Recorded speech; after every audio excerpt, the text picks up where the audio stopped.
देवऋषि नारद की संगीत साधना। कौशिक के स्वागत समारोह में नारद जी को जो लक्ष्मी नारायण के समीप से दूर हटाया गया था और उनकी जगह तुम्बुरु को बिठाया गया था, वह नारद जी को बहुत ही खला। वे समझ गए कि मेरा इतना बड़ा अध्ययन, इतनी बड़ी तपस्या आदि सब कुछ संगीत के सामने तुच्छ सा हो गया। इस पर वे भी संगीत के ज्ञान के लिए उत्सुक हो गए और घोर तपस्या करने लगे। हजारों वर्ष बीतने पर आकाशवाणी हुई, नारद, यदि तुम गान जानना चाहते हो तो मानसरोवर के उत्तरी शैल पर चले जाओ। वहाँ गान बंधु नामक उल्लूक रहते हैं, उनसे संगीत सीखकर जानकार हो जाओगे। देवऋषि नारद अविलंब मानसरोवर के उत्तर शैल पर जा पहुंचे। वहां देवऋषि ने देखा कि गान बंधु बीच में बैठे हैं और उन्हें चारों ओर से घेर कर गंधर्व, किन्नर, अप्सराएं और यक्ष बैठे हुए हैं। ये सब के सब गान बंधु से सीखकर गान विद्या में पारंगत हो चुके थे और आनंद की लहरों में डूब उतर रहे थे। देवऋषि नारद को अपने पास आया देखकर गान बंधु ने उठकर नमस्कार किया।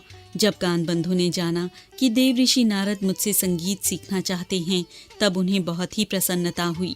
देवऋषि नारद ने 1000 दिव्य वर्ष तक संगीत की साधना की। संगीत सीख लेने पर देवऋषि नारद ने गान बंधु को गुरु दक्षिणा देनी चाहिए। गान बंधु ने कहा, मैं चाहता हूँ कि संगीत द्वारा लंबी अवधि तक भगवान की सेवा करता रहूं, इसलिए आवश्यक है कि मेरी आयु लंबी और स्वास्थ्य सुदृढ़ हो। देवऋषि ने उनकी आयु 1 कल्प की कर दी और स्वास्थ्य भी सुदृढ़ कर दिया। साथ ही यह भी वरदान दिया कि अगले कल्प में आप गरुड़ होंगे। देवऋषि नारद संगीत सीखकर भगवान के पास पहुंचे।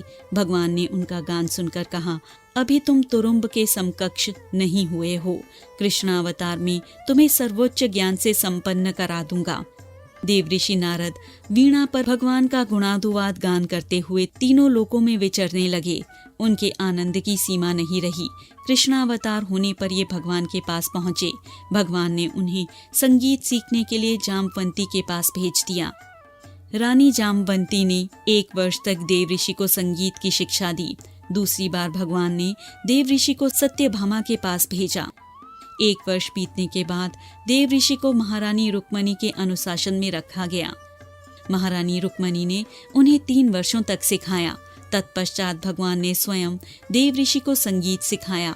इसके बाद भगवान ने देवऋषि से कहा कि अब आप तुरुम्बुर से आगे बढ़ गए हैं।